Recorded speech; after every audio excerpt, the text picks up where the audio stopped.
Welcome to Changing Higher Ed, a podcast dedicated to helping higher education leaders improve their institutions. With your host, Dr. Drumm McNaughton, CEO of The Change Leader, a consultancy that helps higher ed leaders holistically transform their institutions. Learn more at changinghighered.com. And now, here's your host, Drumm McNaughton. Thank you, David. I want to welcome our listeners to our traditional New Year's podcast.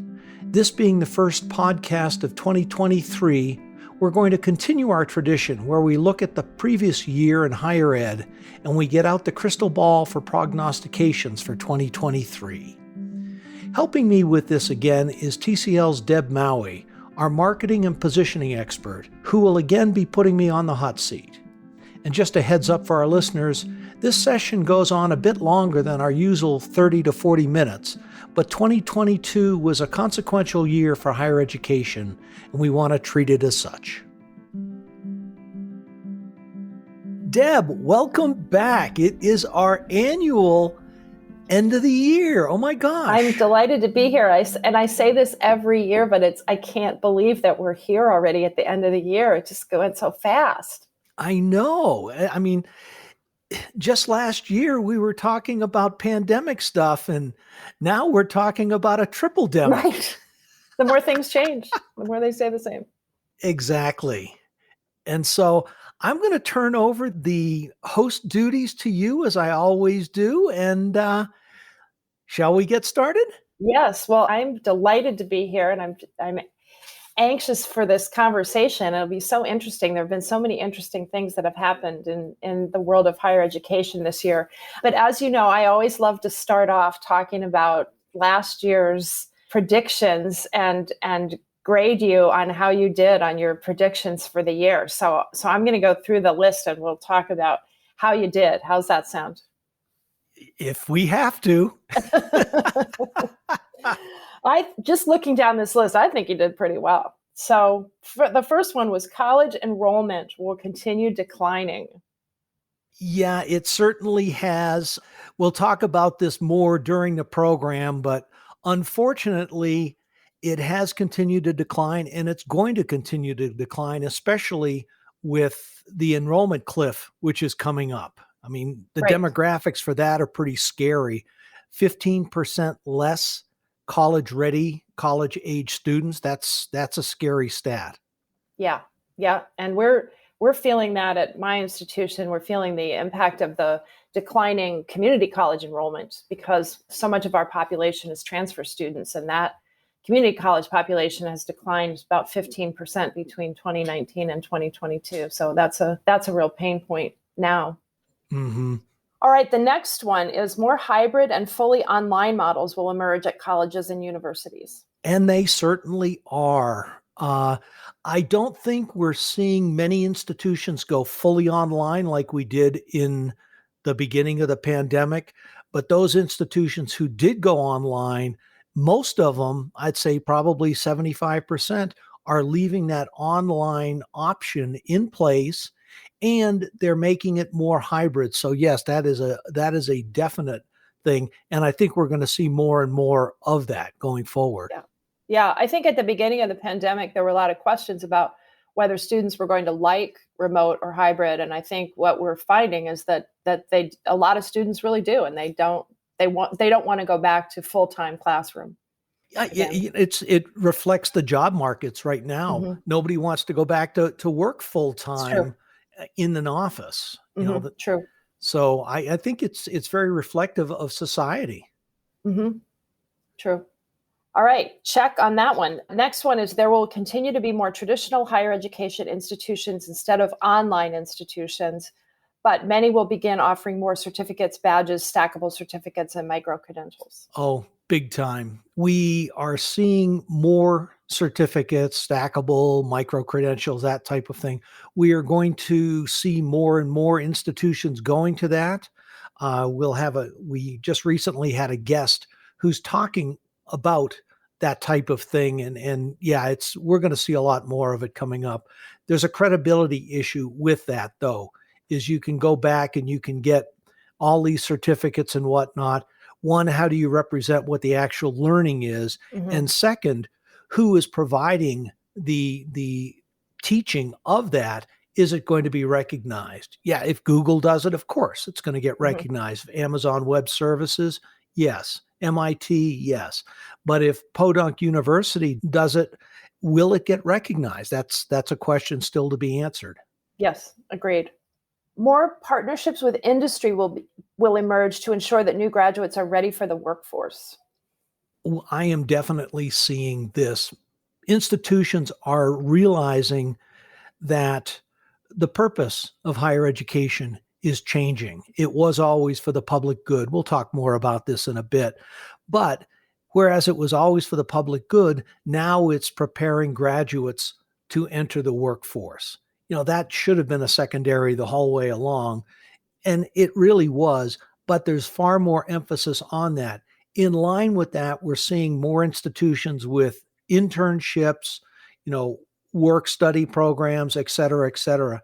Yeah, that's going to continue to be a trend. Yep, agreed. Depending on federal funding, higher education may increase innovation. However, until there is movement among accreditors in relation to innovation and faculty governance, many institutions will continue to struggle in this area. I would give myself a B-, maybe a C+ on this one. There has been a lot of innovation that's going on, and it's not in spite of the accreditors. The accreditors, many of them are embracing this type of thing. The pandemic's changed everything, and people are, at least some institutions, are far more willing to try and innovate. One of my recent guests, Nathan Long, made the comment, we're at the point where we're just throwing stuff against the wall to see what sticks. It's not stupid stuff, but it's reasonable innovations. Institutions know they have to innovate at this point, and I think there are a lot of them that are doing it. I agree, and I think the key is to do it in a way that you're not spending a lot of money on it, so that if it doesn't work, so you're not hiring 10 new faculty members for a new program. So if it doesn't work, you haven't sunk a lot of cost into it. And I think institutions are starting to figure out how to do that. I think you're right. One person that I know said, you have to fail fast. Mm-hmm. If it's not going to work, you've got to be able to recognize it's not going to work and pivot to something that is work, learn those lessons, et cetera. And part of that is not hiring a bunch of faculty for a program that may or may not work. Right. And I think it's taken higher ed institutions a long time to figure out how to stop doing things, but they're at the point where they have to stop doing things that aren't working. Oh, absolutely. We'll talk more about this from a closures perspective, et cetera, but institutions have got to be able to innovate, but they've got to innovate in a smart way. One of the three things, you've heard me talk about this before, the three things that came out of a survey that was done by the American Quality Association: strategic planning, innovation or re-engineering with a focus on the client. That's the key. And then building your leadership and management practices. That second one is where I think higher ed really has not done a good job, and they're changing, is when they innovate, keeping the eye on what it is the student really needs, what the market is, what the student is. And you've got to run it like a business. Right. You have to think about your customer. Exactly. And of course, higher ed always has the problem. Who is the customer? Is it the student? Is it the employer? Is it the parent? All of the above. All the above. Okay, next, more closures, mergers, and acquisitions are in the offing. You've certainly seen a lot of that. Oh my gosh. Although I will say that the closures and the closures have slowed down. We're seeing more mergers. Yes. Because people are getting smarter, reaching out before they're an extremis. I mean, one of my good friends, Mike Goldstein, he said, a weak institution acquiring weak institutions, you don't get strength from 2 weeks. You just get one weaker institution. Right. People are getting smarter about when do you reach out to either who you're going to acquire on the buy side or on the sell side, reaching out more quickly and finding that good partner for whatever the right reason is. Right. It takes foresight, though, to see where you're headed and that it's not going to get better without some kind of partnership. Yeah. The closures have slowed down a bit. The mergers have picked up a bit, which is what I would expect. But the challenge is those that we're seeing are becoming higher profile. Mm-hmm. They're definitely becoming higher profile. We'll talk about that in a little bit, but there's one institution, their board voted to close it at the end of this year, Cazenovia. They've been around for 199 years. I mean, such a shame. Wow. Yeah. Yeah. All right, last one. The midterm elections will not have much of an effect on higher education. However, politics will continue to influence higher education, especially in the run-up to the 2024 presidential election until the U.S. Senate addresses voting laws. I would give myself an A+ on this one. I think we'll talk about this, but the politics in higher ed has gotten worse. Frankly, my hat is off to university presidents nowadays because they are just dealing with so much. They're running a small city. First off, they are the mayor of a small city, but especially for the public institutions having to deal with all the politics that goes on, my hat is off to you. I'm right there with you. Right there with you. All right. I am going to give you an A- on your prognostications. Well, I think you did very well.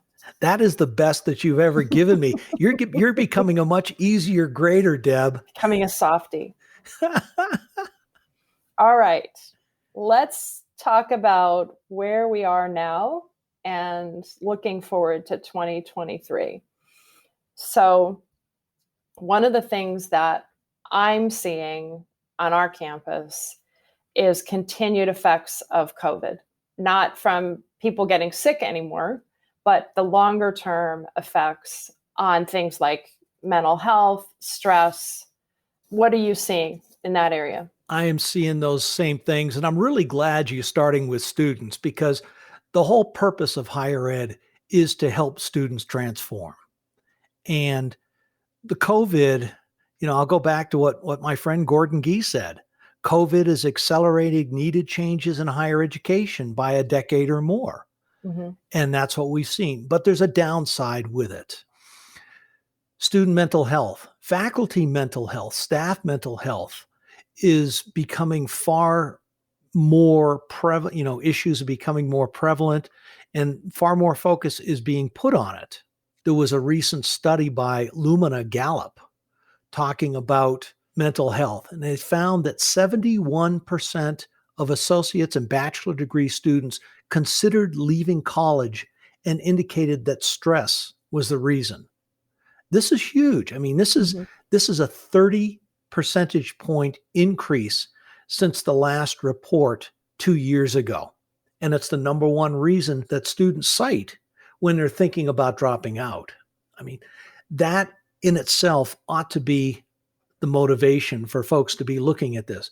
And we just saw lawsuits from folks at Yale, from students at Yale, who, if they have mental health, issues or whatever. And I'm not, it's not a stigma. Everybody goes through this.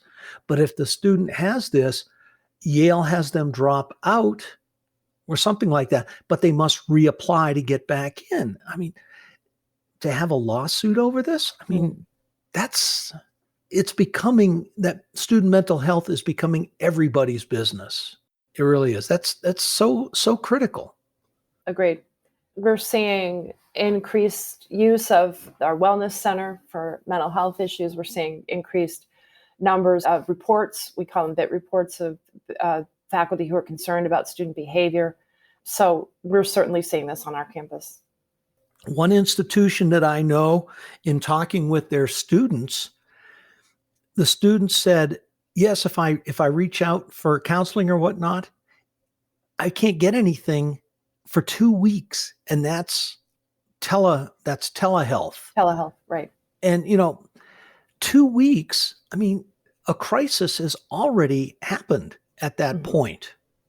Agreed. I think the other thing we're also seeing is the learning loss from the pandemic. and Oh, yeah. students just really struggling in the classroom. They're unprepared from high school. Their study skills are poor. They're just really, really behind where they were.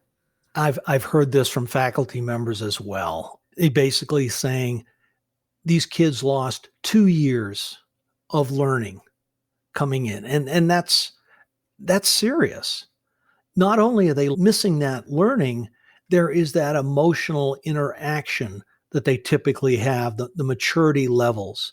Faculty are being forced, and I'm doubling back a little bit to the mental health, but I'm hearing that faculty are having to be informal, untrained mental health counselors for students.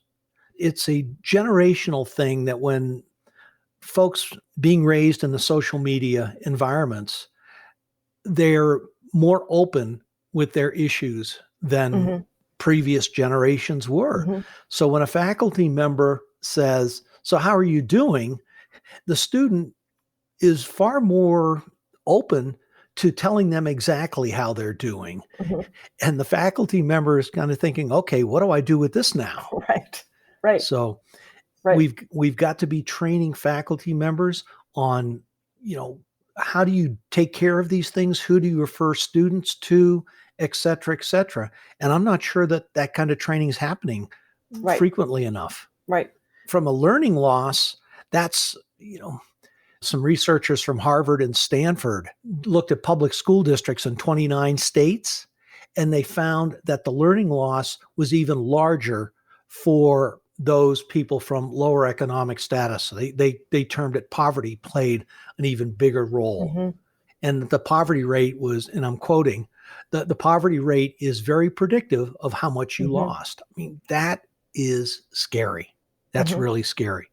If we're trying to help people rise up in their economic status, how do you do it? You've got to be able to put other programs in place to be able to help these students. Exactly. I think another impact of the and this is related to learning loss, but another impact of the pandemic is on retention and completion rates. And I think we certainly saw a dip in our retention rate last year, from last fall to this fall among freshmen. And I think it ties to other things. I think it ties to mental health. I think it ties to the pandemic learning loss. But, it's a challenge from a revenue standpoint when your students aren't retaining and they're not progressing toward graduation. And this happens far more frequently with part-time students than it does with full-time. Folks who are coming in from lower socioeconomic backgrounds may not have the finances to be able to go to college full-time, may need to work, et cetera. Those students are far more at risk for dropping out, for lower retention and lower graduation rates. We won't go into a lot of details with community colleges, but they're getting hammered worse than 4 years. Yep. Agreed. Yeah. All right. We talked a little bit about the closures and mergers, and when we talked about the predictions from last year, but let's talk a little bit more about what we're seeing in terms of the closures and mergers. Certainly, the CARES Act delayed a lot of closures and mergers. Institutions that were really struggling were propped up by CARES Act money. So to me, it'll be interesting to see if, you noted that we were seeing more mergers than closures, but it'll be interesting to see if that trend continues, or if after the CARES money runs out, we're going to start to see more closures again. Well, I think we are going to start to see more closures with the CARES money running out. I mean, I believe Cazenovia was a casualty of that. But it's interesting because according to the Department of Education financial composite scores, there's more than 1,200 colleges that are either at or approaching the not financially viable status. And when you stop and think about it, we've got 5,000 higher ed institutions? That's 20%. That's not good. It may be higher than that, but my math, I was a physics major undergraduate, but the reason I didn't go on for advanced degree in physics was because of my math. So folks, please pardon me on that one. I mean, it's a lot. 1,200 colleges is a lot. It's a lot. It's a lot. And so with that, we've got colleges that have closed down. For 2021, we've got 35 colleges. That's a decrease, but I think that's because of the CARES money. 2022, there's some bigger numbers for that. That's increasing. The number of campus closures, is 11 times larger than what that one number is. And then we're talking between 2004 and 2021. Some were mergers, about 500 were mergers. But what we're seeing is higher profile institutions getting involved with the acquisition. I mean, University of Redlands, this is their second acquisition. They're acquiring Presidio Graduate University. Mills College, that's been around a long time.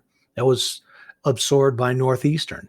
Vermont State became, was the genesis of three institutions coming together.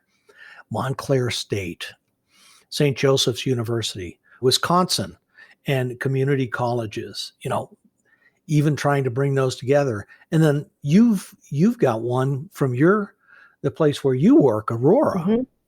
Yeah, Aurora has a campus in Wisconsin, George Williams College, small campus, and we made the decision to teach out classes at that campus. The teach out will end in December of next year. So yeah, it's happening in my life as well. Yeah, and the challenge with this is going back to the focus on students.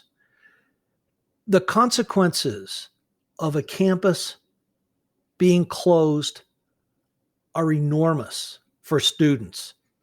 Fewer than half of the students who are affected ever re-enroll.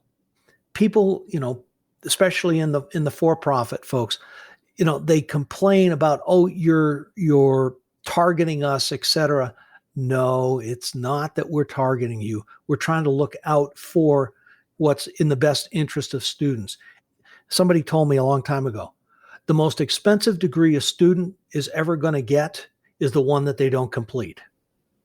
Right. Most of the folks are still saddled with student debt, etc. And I understand the politics of the situation, appealing to the Supreme Court about Biden setting aside student loans, et cetera. It's probably the right thing to do to help these students so they're not saddled with debt for the rest of their lives. Right. And certainly students are very much affected by the closure of institutions, but also sadly, a lot of these institutions are in small towns with very little industry, and they're major employers. And so it has a much larger impact too than just the students, because it can have a real economic impact on small communities. Casanova is that way. I mean, they're a small community about 45 minutes south of Syracuse. They've been around for a long period of time. And reading some of the stories, a pizza shop opened the place, 4 or 5 years ago.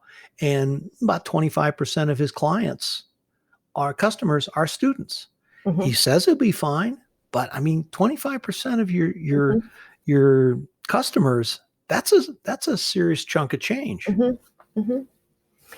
I think one of the interesting things is examples is the example in Pennsylvania where they're merging institutions to take advantage of shared services. So reducing costs without actually closing campuses or completely merging.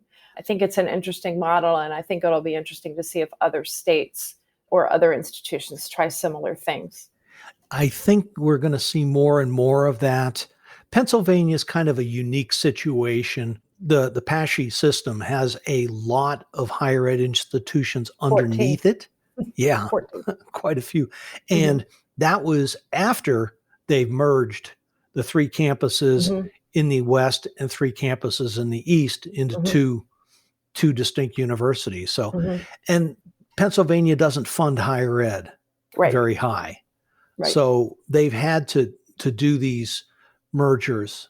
It makes sense in a lot of respects, but it goes back to, and it's a nice segue, Deb, by the way, it really goes back to what is the purpose of higher education? Before it was for the public good. You need to have an educated population for democracy to work. But how many states have reduced their education budget? I mean, there's maybe 20 that have gotten back to the Great Recession levels. People would rather pay very few taxes than they would fund education. And it's a direct correlation. Yeah. Yeah. Well, and you can't expect individuals to think about, individual families are going to think about, is my student going to get a job, right? We can't expect individuals to think about the greater good of democracy. The government has to be the one thinking about that when they think about funding. Yes. And they're not, unfortunately. And I think it's being forced on them by the population. We want reduced taxes, et cetera. Was it Grover Norquist? We will never raise taxes. That's the Republican pledge. Mm-hmm. And it's like, okay, you want that, but you take a look at public infrastructure. If you look at education as a public good, as a need, that's great. What's happened, though, is states have cut down on the funding of education. It used to be that 50% of the actual costs of a degree was funded by the state. Now it's down to 10, 11%. Costs haven't slowed down at the university. Right. So, and everybody wants to hold the tuition at the same levels. What's going to give? Degrees got to get paid for. So student debt increases. It's pay me now, pay me later. Mm-hmm. Mm-hmm. Yep. Agreed. So we've talked about a lot of things that affect enrollment, but we haven't really used the word enrollment in a big way in this conversation. So let's talk about the challenges of enrollment for tuition-driven institutions. Yeah, like most privates. Yeah. So you want to talk about business stuff? Is that what you're saying? Education and business? Really? Yeah, I know. It's hard to believe. Well, money in, money out. Exactly. No money, no mission. No money, no mission. Yeah, it's really hard to execute on a mission when you don't have money, isn't it? So I think everybody was expecting a rebound coming out of the pandemic. Guess what? Not if they were reading books, but yeah, really. The economy's booming. And traditionally, if the economy's booming, there's less college enrollment. Plus you've got the Great Resignation, people dropping out of jobs for higher paying jobs. The reason people always went back to college was to get a job, to get a promotion, to get more money in that. With the economy booming, you're not seeing that. You're also seeing a shift where many more employers are not requiring a college degree. There was a study done, and I can't remember who did it.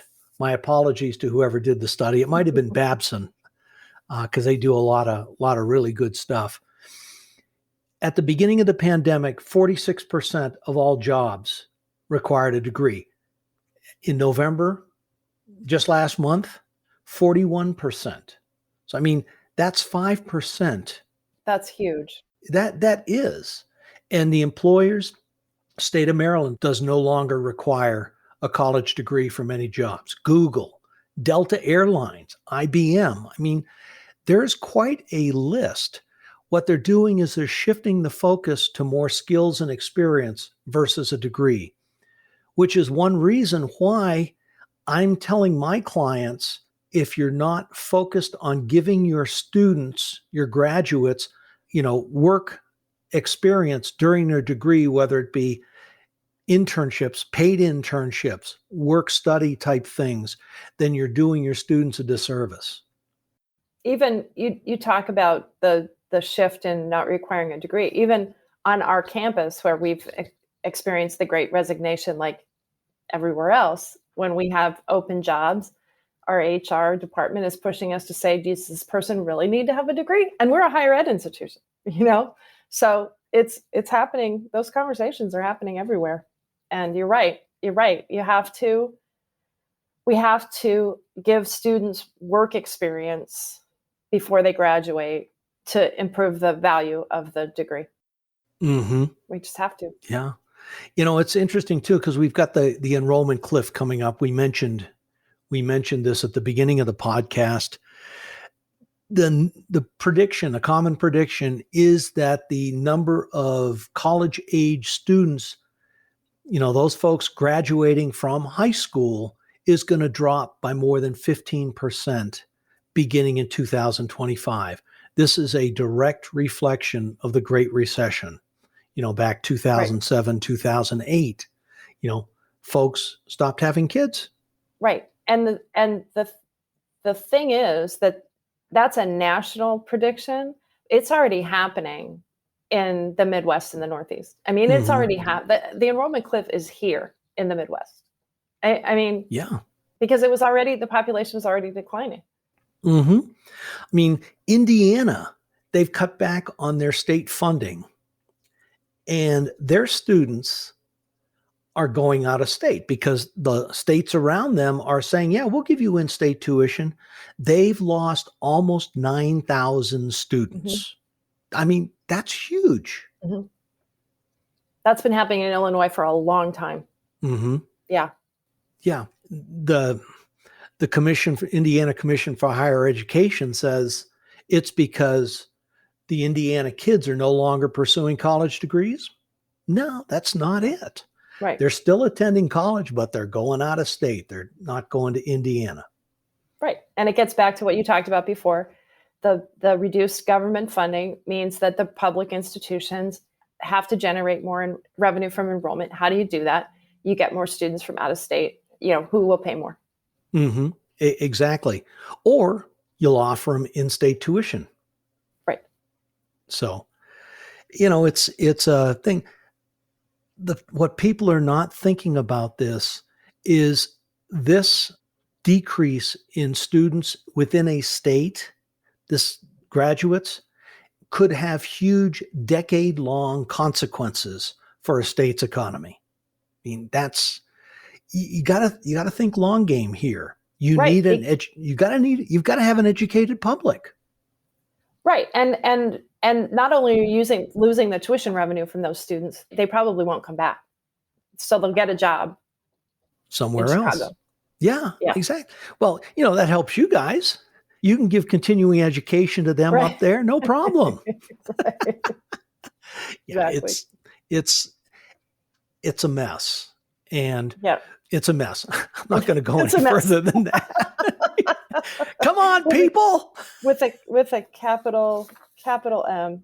Yes. And a capital E, capital S, capital S. Yep. One of the things we haven't really touched on is leadership. And maybe this is just anecdotal, but it feels to me like a lot of presidents are saying, I don't want to do this anymore, or the decisions being made for them by the board. But feels like it appears to me that there are a lot of leadership changes happening in higher ed, and some of that could be that there's still burnout from the pandemic. It's probably a combination of the pandemic and just the increased challenges of running higher ed institutions. But you work with a lot of boards. What are you seeing on the leadership front? I am seeing exactly what you just said. Presidents, they're not coming out and saying, I'm sick of this, I'm tired, but they're tired.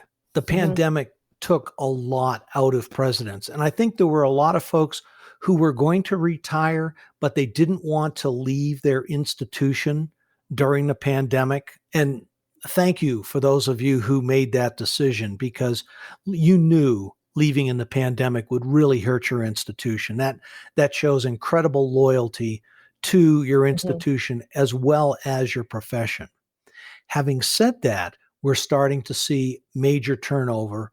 not only because presidents want to retire, they've got another opportunity, they've just gotten, they need a change, but we're also seeing, we'll come to this, we're seeing boards doing what I call SS, stupid stuff. Mm-hmm. Central Michigan, North Idaho College. I mean, we'll talk about those in a bit, but there appears to be, in some cases, a forcing out because boards don't really understand how to oversee a president. They don't understand what the role of the president is. There becomes I'm starting to get ahead, but we're starting to see a crossover between governance and oversight and operations and managing. Too many boards are becoming managing boards versus oversight boards. Mm-hmm. And I think presidents have just gotten tired of it. Mm-hmm. I also think there's just increasing stress associated. I mean, I think it's always been stressful to be a college president. Yes. But I think there's increasing stress. I mean, I don't think presidents used to have to worry about whether somebody was going to get shot on their campus. And, we haven't really talked about this at all, but I mean, another trend that we're seeing is just increased incidents of violence on campuses, at stabbings at the University of Idaho and bomb threats and shootings. Feels like it's everywhere and it's scary. It is. It's a shame that it's happening, but unfortunately it is a reflection of the greater society. Nobody talks about all the violent video games the kids Mm-hmm. grow up with, that they play, gratuitous violence we see on television and in movies. We're becoming numbed to Mm-hmm. that type of thing. I mean, you mentioned the stabbings. There was something here in New Mexico, University of New Mexico State, there was a stabbing incident. And it was because at a previous football or basketball game, somebody was taunting. I mean, this is not an appropriate response. Mm-hmm. Bomb threats at the HBUs. It was a 10, 12-year-old boy who was Mm-hmm. making these? I mean, seriously? I mean, we used to call and say, do you have Prince Albert in a can, right? I mean, yeah. Now they're doing bomb threats. Is your refrigerator running? Right. You better go catch it. It's running out the door. I mean, we, and I'm going to get myself into political trouble with this. Okay, go ahead. Yeah, exactly. We are so, I shouldn't say many folks are so enamored with the Second Amendment, the right to own guns. Well, great. But can you take care of them? Can you use them as they were meant to? A gun is meant for killing, period. Mm-hmm. Mm-hmm. Australia had a violence problem. They took the guns away. It Mm-hmm. reduced things significantly. I mean, we wouldn't be having these school shootings. We wouldn't be having all of these issues if people didn't have guns. But, we have a Second Amendment, and I'm not going to pull a Trump and say, throw the Constitution out. But we need to make some serious changes in how we think about guns as a society, because what happens in society is reflected on our campuses. Right. Agreed. So that's legislation that's not happening. Let's talk about I'm sorry. legislation that is happening. I'm being cynical here. It's like Let's talk about legislation that we are seeing happening. Back to your stupid stuff. This is going to be a very short segment. We're not seeing a Higher Education Act. We're not seeing a whole bunch of stuff coming out of Washington other than, extending the deficit longer.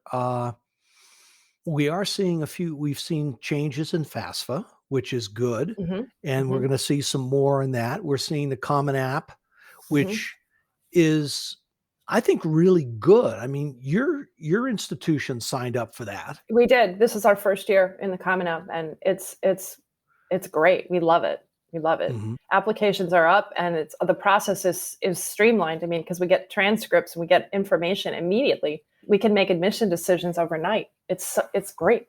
Mm-hmm. And according to, Higher Education Dive, there's more than 1,000 member colleges, Mhm. and they're Mhm. handling submissions from over 1.2 unique applicants for 2021 and 2022. I mean, that's really good. Mhm. The challenge is going to be when it comes time to yield. How many of those Right. applicants are actually going to turn into people on campus enrollments? It makes forecasting really challenging.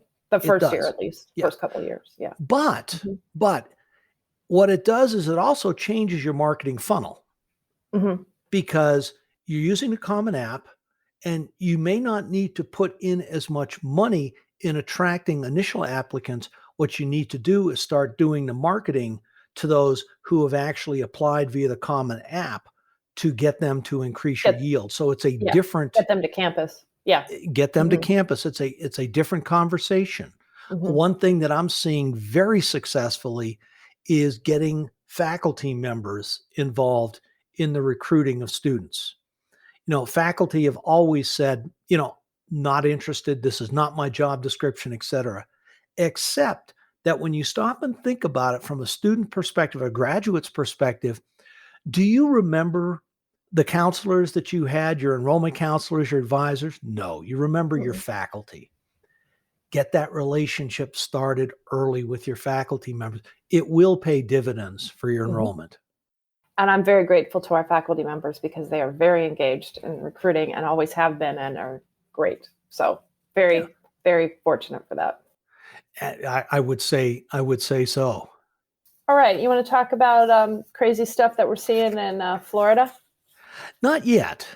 There's a few other things, the changes that are being forced in higher education business model.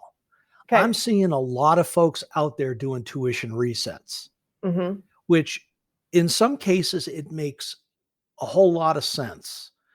Most, I shouldn't say most, but I would say there's a significant percentage of students who, when they see the tuition that's published on the website, they get sticker shock and they don't even apply, because now Common App may make a difference with that, but they don't even apply. How many students are missing out because they don't understand the difference between scholarships or the actual price that they're going to pay?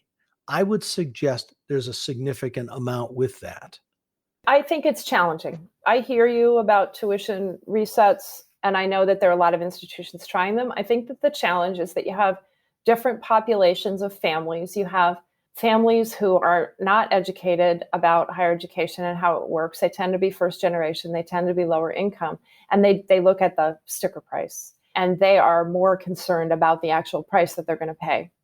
And then you have families that are more educated, they have experience with higher education. And these are families that are more concerned about value than the actual price that they're going to pay.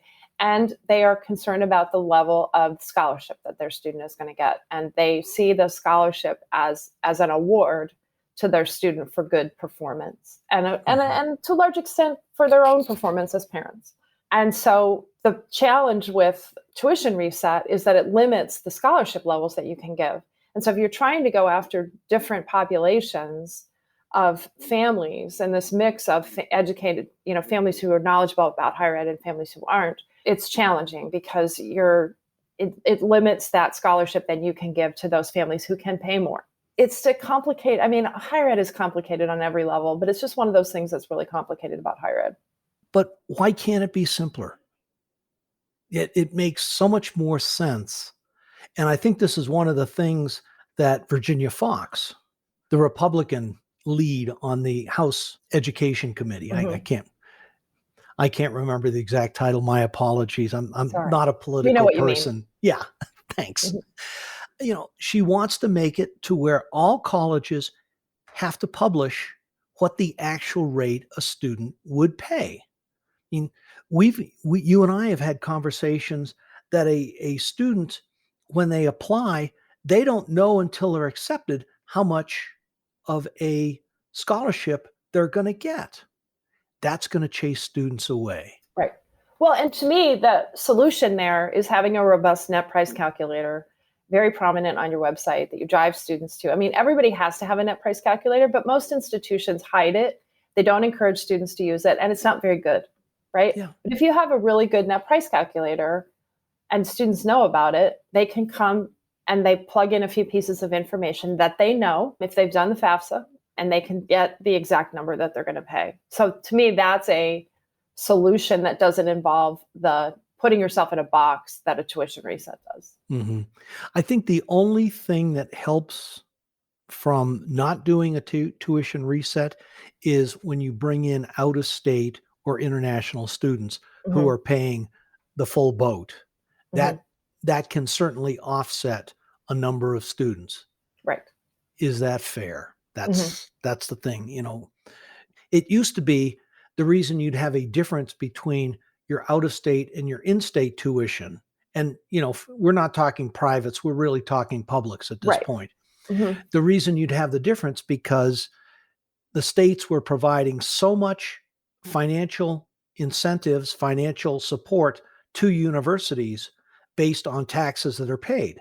You're Right. not seeing that anymore. So is it really fair, an out-of-state versus an in-state tuition for a public university? Not to the degree it is. Right. I mean, you're not seeing states paying 50% of what the cost of the tuition is. They're paying 10, 11% at this Mhm. point. Is it Mhm. fair? No, not a bit. Mhm. But we have another challenge is pure enrollment. Forget tuitions, resets, etc. There are some serious, people are concerned. Your presidents, your CFOs at the institutions are concerned about enrollment. I mean, community colleges, 97% are concerned about Mhm. enrollment. Publics, privates, 4 years, about 80%. I mean, that is some serious concern about enrollment. Right. And it's seeing all sorts of new things. We talked a little bit about micro credentials. That's going to go up. 11% of 4-year privates are offering micro credentials.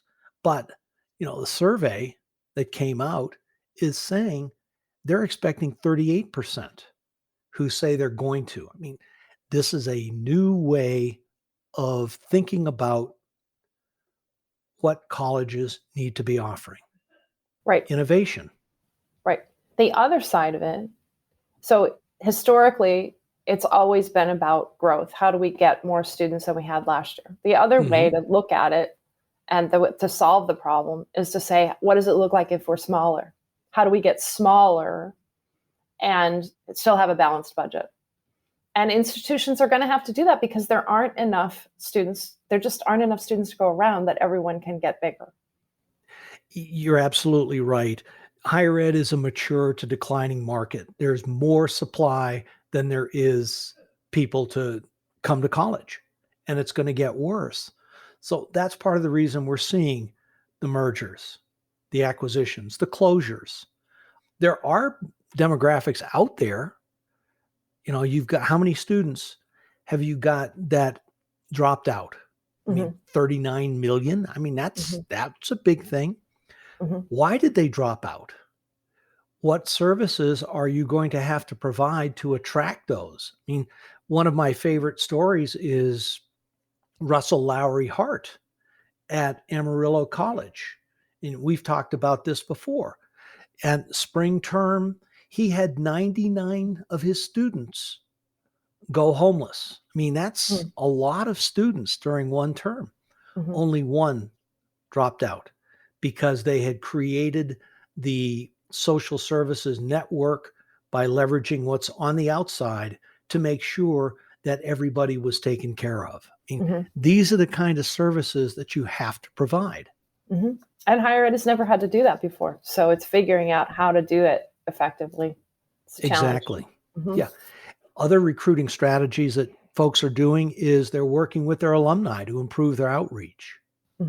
We've already talked about the faculty getting involved, but, working with the alumni, that hasn't happened in the past either. Right. service academies. We had at the Naval Academy, what we call the blue and gold officers, who were Naval Academy graduates who would help do recruiting, do talks at, different high schools, things like that, counsel folks who were potentially interested. Alumni, MIT has got a network like this. Harvard has a network, but your typical universities, no, they don't have anything like this. Mm-hmm. Mm-hmm. All right. Anything else you want to talk about on the enrollment front? I do. There's one other, and it's the business challenge.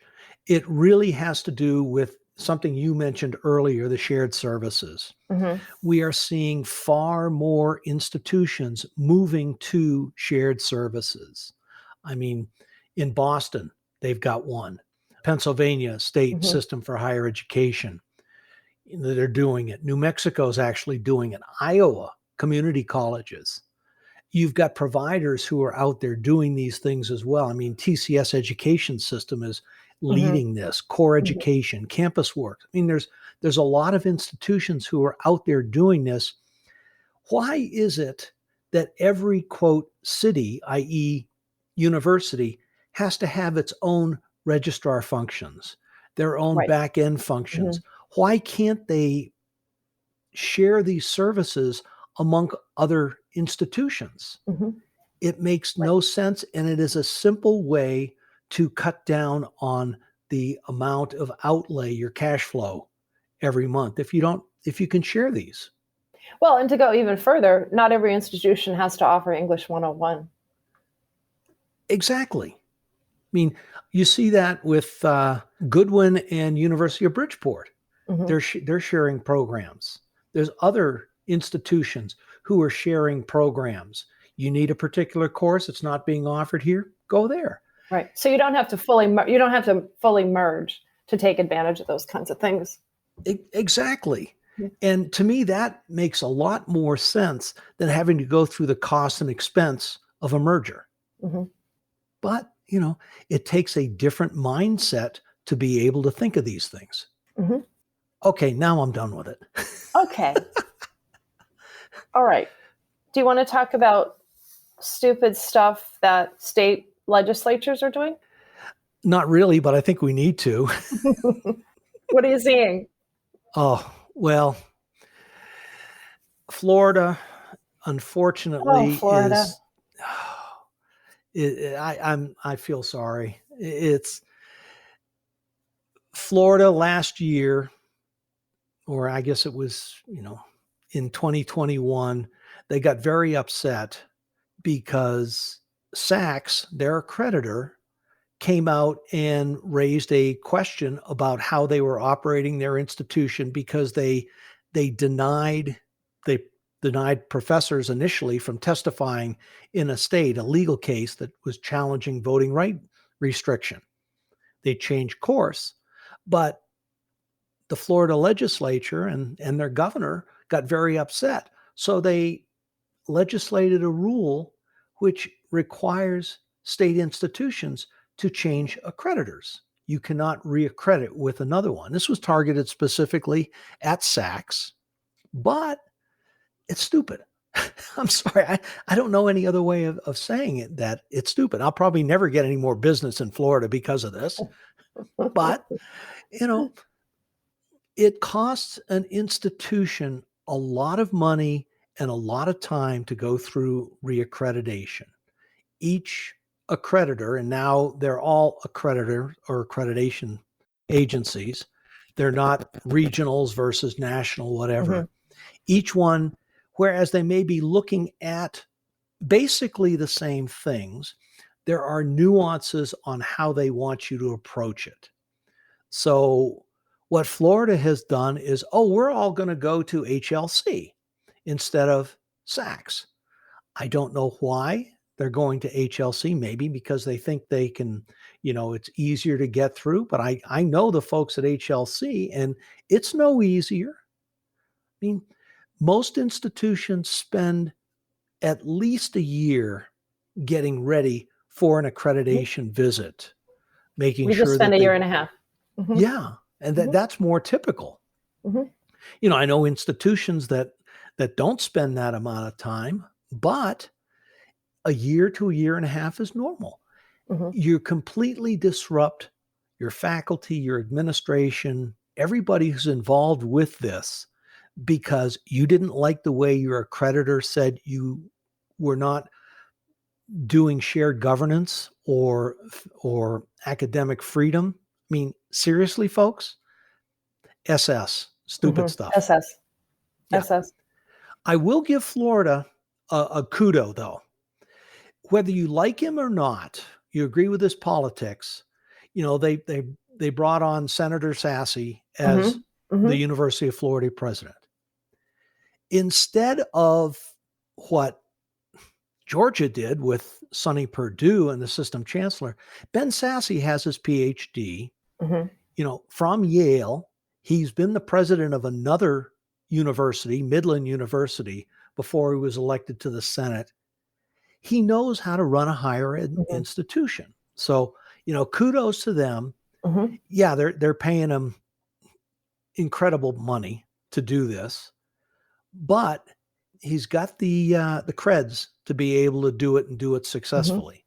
That's a little different than what Georgia did with Sonny Perdue, who's got, he's the system chancellor.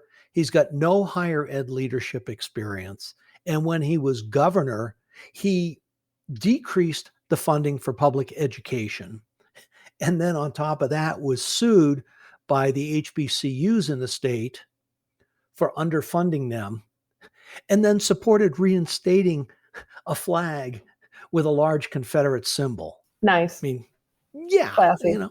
Yeah. So, faculty members are saying he's unqualified for the job. I can't say that I would disagree with that. Now, I probably won't get any clients from Georgia either. But, no career limiting move there, Drumm. Yeah.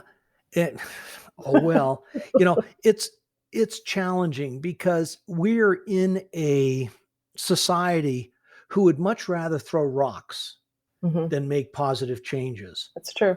Blame people for all the mistakes, whereas they really need to look at themselves as to how do I make a positive impact, a positive change.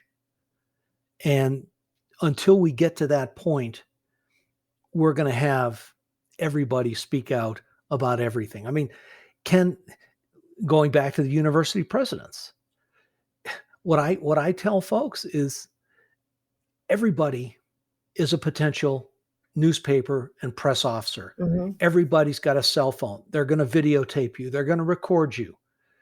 Why do you think presidents are so reticent to say anything in public? Because they know it's going to be used against them. You're on the hot seat with at least one stakeholder group for everything you say. Right. It just isn't fun anymore. Right. So, shall we stay with stupid stuff, or do you want to move to something more positive? Oh, let's finish up the stupid stuff. And then I have just a quick question about something else, but let's finish the stupid stuff. Well, we talked about this last year, the board governance. There's too many boards out there who don't understand the difference between governance, oversight, and management. I had to tell one client, do you realize that you're a Fortune 1000 company? I mean, their annual revenues was about $2 billion a year. The problem is especially with these public institutions where they're elected or appointed by the legislature, et cetera, you've got a lot of folks there who are lawyers, no complaints about lawyers, who are bank officials, no complaints, but they act like they're running a small town bank that has 50 million in assets versus a $2 billion corporation. Right. And then you get colleges like North Idaho College, who, how many presidents have they had in the last 5 years? Michigan State, the same way. Part of the problem is the way the trustees are appointed or elected. The governor appoints, the legislature confirms, the governor just, appoints them. You get a lot of political folks. I know a few years back, when the Republican governor of New Mexico was here, the way you would get yourself on a board is make a political contribution. That hasn't changed a whole bunch. Then you get the other side of that with a Mitch Daniels, former governor of Indiana. He's been the president at Purdue for a number of years. He said, and I get this from an article he was quoted in from Forbes, "I've been very fortunate to have a board and a board relationship that I think is very productive, constructive, and conducive to moving forward. Much of the difficulty in higher education traces to boards who abdicated their rightful responsibilities. I've never read the bylaws of a single institution, public, private, large, or small, that didn't make it plain that the Board of Trustees is the ultimate authority over everything, including curriculum and all policies." Now, what he didn't say was it's not up to them to do it. Right. It's up to them to oversee it and make sure that it is being done properly, right, and that you're getting the results. Right. So. Yep. All right. One more thing I just wanted to ask you about before we get to the predictions for 2023, just because it's been in the news recently, is U.S. News and World Report going away? Are their days numbered with the law schools walking away from the rankings? I don't think so. But what we're seeing is a new level of scrutiny over the rankings. I mean, when you have a Harvard, when you have a Yale, when you have a UVA walk away, that's serious, but that's all the law school stuff. For undergraduate, you're not seeing anybody walk away. What you're seeing is consequences for false data, submitting false data, whether it's on purpose or by mistake. You're seeing some issues around that. Unfortunately, we've gotten, and this is my cynicism coming out again, truthfulness.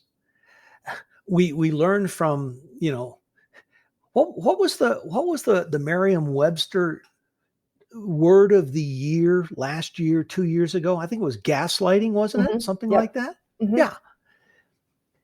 Is it better to lie and hope you don't get caught? Do you repeat the lie over and over again and make people believe, oh, it's got to be true? One of the guests, and this was really, this was shocking to me.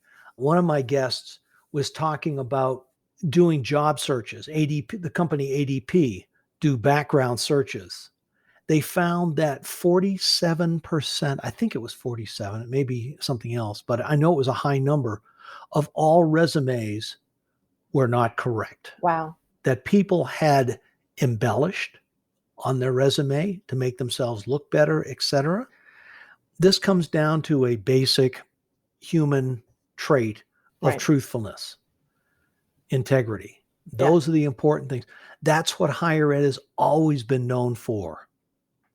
Unfortunately, the whole thing with the ratings, it's got to be about truthfulness. Agreed. The other issue with the ratings that I see is the more exclusive you are, the higher your rankings are. Well, of course. But something needs to change about that. If you're more exclusive, does that mean you're giving a better education? No, not even close. No, it's about who you're taking in, not what you're doing with them while they're there. Yeah. The ratings should be focused more, I think, on student learning outcomes, job placement, et cetera. What are your graduates getting? Agreed. And how are you helping students to better their socioeconomic status? Which some rankings are starting to look at that. Which goes back to what we started with, public good. Right. Yeah. What is the purpose of higher education? Yep. What's the public good? Yep. I can't believe we've gone on this long. Oh my gosh, this is so fun. All right, you ready to give your predictions for next year? Oh gosh, do I have to? We've covered a lot of ground here. We have covered a lot of ground. Yes, I think you do. Okay. Because I need to be able to You need to be able to ping me on it next year. Well, yeah. So I need to go softball? I play golf, a sandbag. I think you did very well this year. So I I expect know, we'll but continue. I have to continue to do that. And, okay. Number one, this is really a softball. College enrollment will continue to decline. Yeah. Blinding glimpse of the obvious there. Yeah. BFO on that one for sure. So we're going to see more colleges and universities closed or being acquired. We're going to start seeing more hybrid and fully online models at colleges. I think this just reflects what there's been studies come out that the online, when done right, in certain subject areas, the learning outcomes are even better. Mm-hmm. So I think we're going to continue to see this. I think until we get past this partisan divide, we're going to continue to see politics as an issue in higher education. I hate to say this one, but I think board governance is going to get worse before it gets better. We're going to see boards starting to up their game, but not to the level that is needed by colleges and universities, their students and the public. I think it's going to take more forceful steps from accreditors to do anything to change, especially with public institutions. And, I think one of my guests just recently said, we almost need an accreditor to look at governance issues solely. I mean, they look at governance as part of the overall picture at an institution, but why don't you have an SEC for universities? Securities Exchange Commission. Very good point. I don't think we'll ever get to that point. I certainly hope we don't. But, I mean, there needs to be a bigger focus on what boards do because, as Harry Truman said, the buck stops here. It's up to the boards to drive an institution and hold leadership accountable. Okay. Badges, certificates, all of this stuff. But as I said earlier, how many people are going to recognize the micro credentials? I think there needs to be some sort of national clearinghouse for this. There does, because to your point, there have to be learning standards. What does it mean to have this kind of badge, to have this kind of certificate? What skill do you have? What have you learned? What can you do? Exactly. One of my guests, Danny King, who is with Accredible, they do this as far as transcripts. What were the learning outcomes, what the student learns, et cetera. I think it's a great way to do this, but it's not there yet. Right. It's not there yet. I think we're going to see more alliances, especially back-end stuff, so that institutions can focus on their core mission, education and student transformation. They don't need to be cities unto themselves. Right. Okay. Presidential roles are going to become more complex. Presidential tenure is going to continue to decrease. Something's got to be done to simplify that job. I don't know what that is. Higher ed has never done a particularly good job at leadership development, training people to do that. Maybe that's part of the solution. But I think given everything that a university president is responsible for and held accountable for, we've got to figure out a better way. There's got to be a better mousetrap. Technology is going to continue to drive. I've got a lot of ideas here. You have a lot of prognostications. Yeah, this is, technology. Technology is going to continue to drive innovation. There's just no way around that. And I think accreditors are doing a pretty good job, and they will continue to get better at supporting these types of initiatives. And then finally, faculty governance. I think given where we are right now in the political conversation, I think faculty governance is going to become harder and harder to deal with, especially now that AAUP and NEA have joined forces. I think that's going to be very, very difficult. And I just don't know with that one. That's going to be interesting. I agree. So those are my prognostications. Well, that's quite a list. Oh yeah. How many we got there? 12? Yeah, I think so. 6, 8, 10. 10. Okay. Well, All right. that makes it simple. We've got, if I get above 70%, I get a C. You get a C. Right. That's not It bad. does make the grading simple. Well, the question is, are you going to grade on a curve? We'll see. We'll see. You get partial credit. Oh, okay. Well, that's better. Okay. Well, Drumm, this has been delightful. I've enjoyed every minute of it. I always look forward to this. And I hope you and your family have lovely holidays. And I hope that 2023 brings great things. Thank you, Deb. I really appreciate your being willing to be on the show here and doing this. It's always fun, and same to you and your family. Happy holidays, Happy New Year, and we'll see you next year. Thanks. Thanks for joining us today for our special year-end podcast. And I want to give a special shout out to Deb Maue for her usual hosting excellence. Deb, it's always a pleasure. I look forward to next year when we do this again. We've had a very interesting year, one for the record books, and if 2023 is anything like 2022, we're in for a humdinger. Folks, this closes out our 4th year of podcasts and begin our 5th. It's been a great ride getting to meet so many great guests, too many to mention. And thanks to all of you for your willingness to share your thoughts and expertise with so many in our profession and industry. And speaking of guests, I want to take a moment to recognize a very special guest, you, our listener. We've received so many positive comments about the podcast, but it wouldn't be special without you and your willingness to listen and send me some great comments. Thank you. So here's to 2022 on the way out, and to 2023, to our being able to welcome so many more pillars of higher education to the show, and to you for listening. We'll be back to our regular podcast format with our next podcast, which we will welcome Tom Netting back. Tom will be joining us to talk about the Washington policy scene as he always does, but now that we have a change in leadership and party in the House, how that might affect higher ed. Until next time, thank you. Changing Higher Ed is a production of The Change Leader, a consultancy committed to transforming higher ed institutions. Find more information about this topic, along with show notes on this episode at changinghighered.com. If you've enjoyed this podcast, please subscribe to the show, and we would also value your honest rating and review. Email any questions, comments, or recommendations for topics or guests to podcast@changinghighered.com.